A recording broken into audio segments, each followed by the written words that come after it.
네, 안녕하세요. 저는 수학원에서 대원 요구를 담당하고 있는 권기현이라고 합니다. 이번에 아이들이 시험을 봤는데 이번 시험의 특징적인 부분이 어떤 게 있었는지를 간단히 말씀드리는 시간을 가지려고 이렇게 영상을 찍게 되었습니다. 바로 시작하도록 하겠습니다.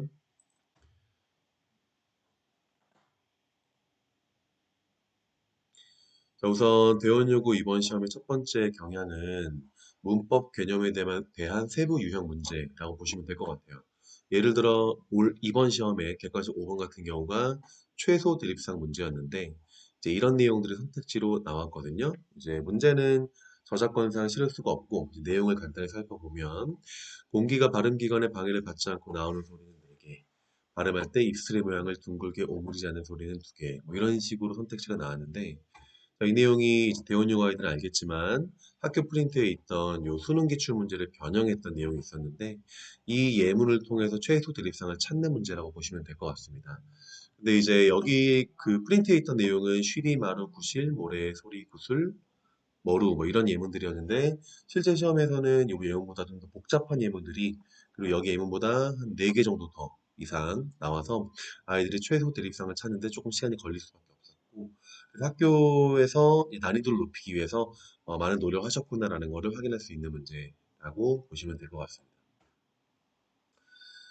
객관식 7번 같은 경우는 이런 내용이 선택지로 나왔어요. 거센 소리와 된 소리를 혼동한 결과 표기에 오류가 발생한 것으로 통째로가 이와 유사한 오류이다.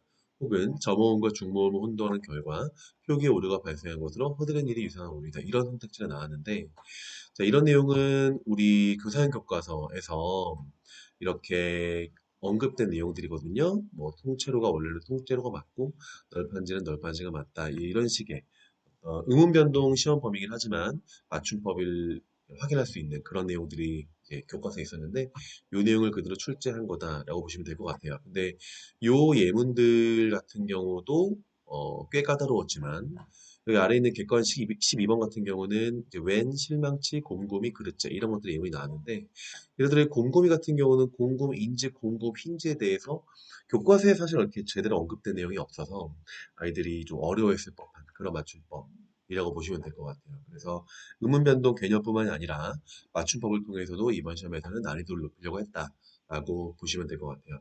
지금 제가 말씀드리는 걸 꼭 들으시고 그래서 2학기 기말고사 시험에서는 좀 더 이런 경향을 대비하고 준비를 해야 될 것 같습니다. 세 번째는 두 번째는 문법 개념에 대한 서술을 판단하는 유형이라고 보시면 될 것 같아요. 이게 무슨 말이냐면 객관식 18번 같은 경우에 이런 선택지가 나왔습니다. 혼몸은 앞말이 뒷말의 종 위치를 닮아 동화가 일어난 경우이겠군. 혹은 물난리에는 동화의 원인은 동일하지만 방향이 다른 동화가 2번 관찰되는군. 혹은 이 세 번째 예문 같은 경우는 동화의 대상이 된 의문의 성질은 동일하지만 동화의 원인이 된 의문의 성질은 다르다. 자, 이렇게 우리가 배웠던 그런 의문 변동 규칙들을 이렇게 문장으로 풀어낼 경우에 이 내용을 제대로 이해하지 못하는 경우는 이제 헷갈릴 수밖에 없는 거다라고 보시면 될 것 같아요. 그 최종 자료에서는 이제 이런 식으로 설명을 된 거를 제가 넣어놨는데 이런 문장들이 결국 뭐가 뭐한테 영향을 끼치고 좋은 위치가 바뀌는지 좋은 방법이 바뀌는지 이런 것들을 본인이 확실하게 이해하고 있어야 풀 수 있는 문제다라고 보시면 될 것 같아서 특히 이 세 번째 이런 문장들은 상당히 어려운 문장이었다.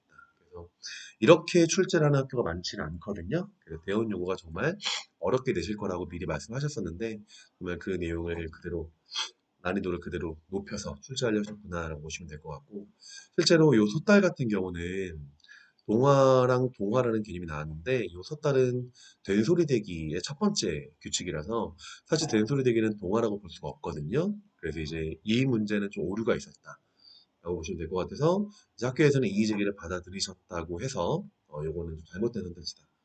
다행히 학교에서는 이의 제기가 받아들여졌다고 하니까 요거는 잘못된 거다 보시면 될 것 같고요.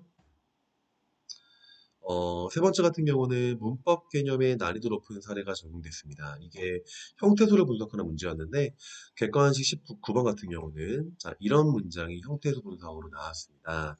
아이들이 배울 때는 워낙 시험이 어려울 거라고 말씀하셨기 때문에 이렇게 하나하나 어가는 뭐고 어미는 뭐고 체어는 뭐고 의조명사는 뭐고 이런 식으로 분석을 시켜줬었는데 시험에서는 실제로 그런 정도의 수준으로 어렵게 나왔다. 라고 보시면 될 것 같아요.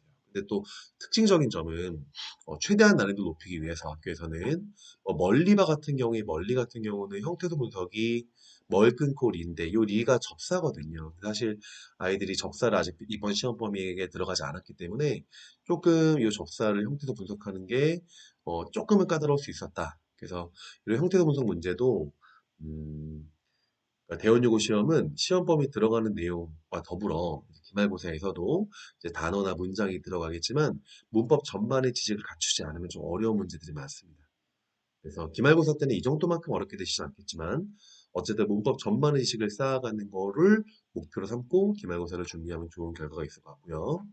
아래에 있는 예문 같은 경우도 이제 형태소 분석을 출제하신 예문인데 예를 들어 이 업던 같은 경우도 이제 학교에서는 형태소를 업 끊고 더 끊고 니은 이런 식으로 분석을 했는데 사실 이 던 같은 경우는 형태소 분석을 더 플러스 니은이라고 해도 되지만 일반적 학교 문법에서는 던 자체를 하나의 관형사의 범위로 보기 때문에 던이 하나의 형태소다라고 보는 게 학교 문법이거든요. 이것도 학교에서 좀 잘못 출제하신 건데 다행히 이의 제기가 받아들여져서 이것도 이제 던이 하나의 형태소다라고 보는 게 맞다고 인정돼서 그나마 다행이라고 생각이 드는데 어쨌든 중간고사를 최대한 어렵게 내기 위해서 이런 형태소 분석이라는 단순한 문제도 최대한 아이들이 어려워할 법한 예문으로 출제하셨구나 라고 보시면 될 것 같습니다.